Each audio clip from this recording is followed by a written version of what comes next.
Hi guys, welcome to సైన్మా లోకం. ఈరోజు post mortem ఎవరికంటే సినిమాకి కాదు, మనకి మనం చేసుకోవడమే. ఈ సినిమా చూడడం అంటే పోస్ట్ మార్టం.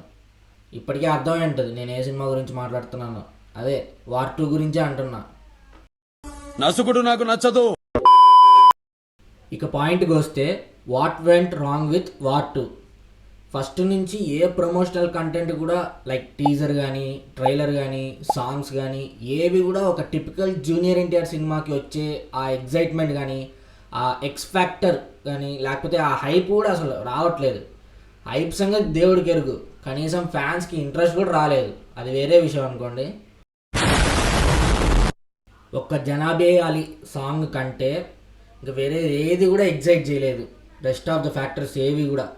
అందుకే ఈ మూవీకి లో ఎక్స్పెక్టేషన్స్తోనే వెళ్ళా, ఎందుకైనా మంచి జాగ్రత్తగా ఉండాలని. ఫస్ట్ ఇనీషియల్ ఒక 30 to 40 minutes స్టార్ట్ మంచిగానే సాగింది.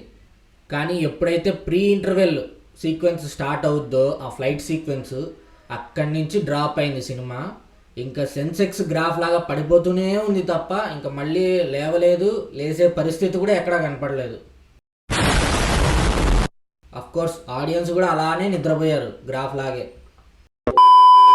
ఇది ఒక టిపికల్ యాష్రాజ్ స్పై ఫిలిం కేటగిరీయే. కానీ వాటన్నిటికీ వార్ 2కి డిఫరెన్స్ ఏంటంటే ప్రాపర్ సోల్ లేకపోవడం. Most of the film second half scenes అయితే అసలు ఎంగేజింగ్గానే ఉండవు ఎక్కడ కూడా.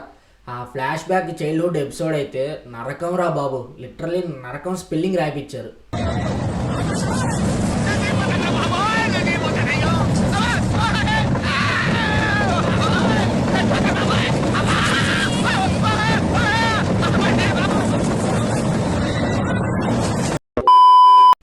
ఆల్మోస్ట్ స్లమ్ డాగ్ మిలియనర్ కీ సీన్స్ అన్నీ మళ్ళీ రీషూట్ చేశారు, క్యారెక్టర్స్ చేంజ్ చేసి.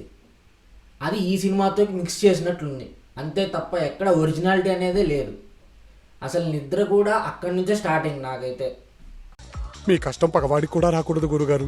మరేరా, నాకు ఒకటి అర్థం కాదు, ఒక యాక్షన్ సీక్వెన్స్కి ముందు దానికి ఒక రూట్ కాజ్ కానీ, లేకపోతే దానికి కావాల్సిన ఒక ఎమోషన్ని బిల్డ్ చేయడం కానీ ఏమీ లేదు.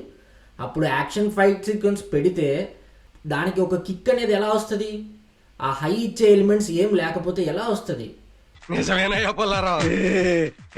ఏదో మేము ఖర్చు పెట్టాము, ఫారిన్లో తీసాము, హృతిక్ రోషన్ ఉన్నాడు, జూనియర్ ఎన్టీఆర్ ఉన్నాడు, ఇద్దరు మల్టీ స్టారర్స్, మామూలుగా ఉండకూడదు యాక్షన్ సీక్వెన్స్లు, ఇద్దరు పెద్ద స్టార్స్ కాబట్టి ఇంకా చూడండి ఏది పెడితే అది అని పెట్టుకుంటూనే పోయినారు.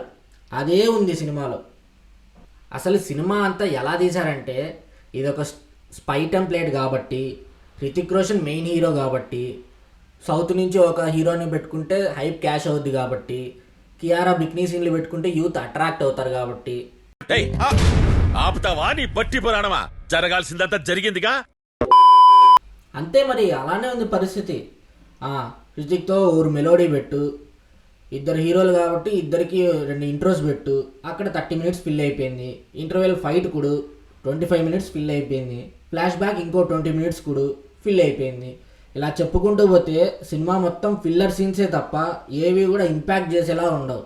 ప్రీ ఇంటర్వెల్ ఫైట్ ఎపిసోడ్ అయితే నా భూతో నా భవిష్యత్.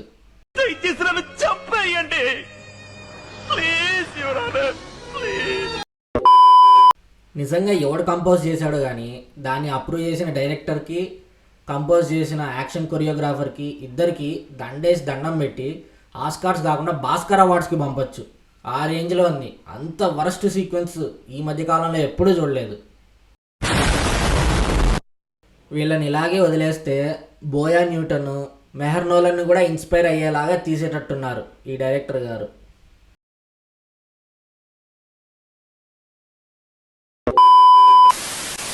నేను ఘోరాతి ఘోరంగా చాలా డిసప్పాయింట్ అయింది మాత్రం జూనియర్ ఎన్టీఆర్, అదే మన తారకన్న క్యారెక్టరైజేషన్ ఆర్క్ అస్సలు ఎంగేజింగ్గా లేదు. అసలు లాస్ట్ డికేడ్ పోస్ట్ టెంపర్ నుంచి ఎన్టీఆర్ నుంచి డిసప్పాయింట్ అయ్యే ఫిలిం కానీ, ఆయన పర్ఫార్మెన్స్ కానీ ఒక్కటంటే ఒక్కటి కూడా రాలేదు.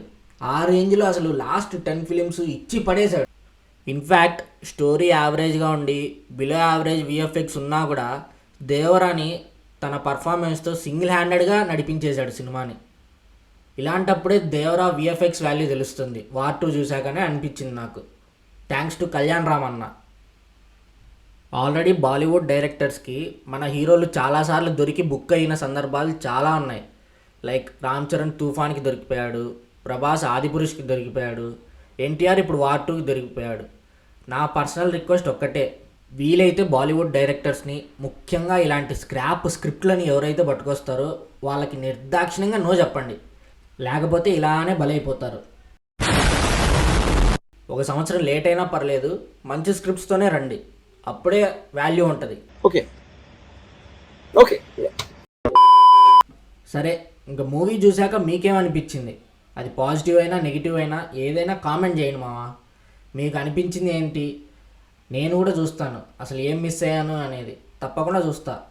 అలానే ఈ వీడియోని లైక్ చేయండి, షేర్ చేయండి, సబ్స్క్రైబ్ చేసుకోవడం మాత్రం అస్సలు మర్చిపోకండి. That's it for today. Signing off yours సైన్ మాలోకం.